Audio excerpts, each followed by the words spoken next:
welcome back to my channel. Today we are going to make mutton stew. I have a pound of mutton in the pressure cooker.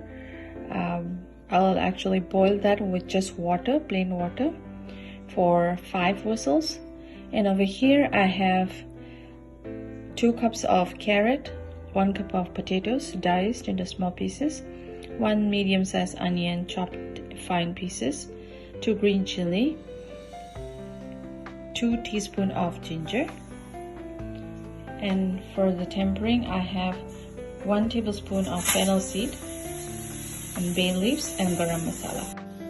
Let's start the process of making stew. I have here 3 tablespoons of olive oil. You can use any oil. Increase the heat to medium. To that we are going to add in fennel seed, bay leaf, curry leaves, ginger, garam masala,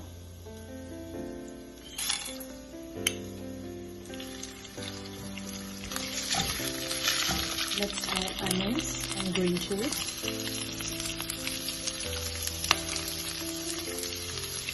add some salt,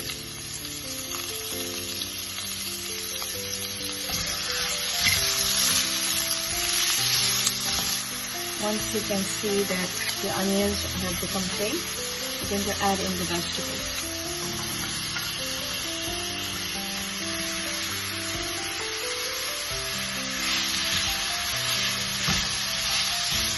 To this we are going to add 2 cups of water.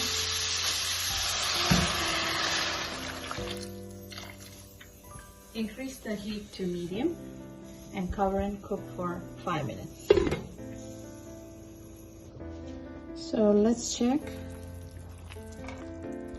Let's add in our mutton pieces.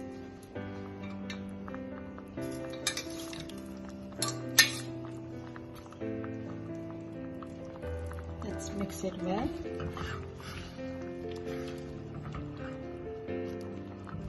Let's cook the mutton pieces inside the gravy for 2 minutes. This is already pre-cooked mutton pieces. I have cooked it in the pressure cooker for 5 whistles with just plain water. Now let's switch off the heat and add in thick coconut milk. 3 tablespoons of thick coconut milk. It depends upon the quantity of your mutton and vegetable. Mix it well. Hope you like this recipe. Please like, comment and subscribe my channel.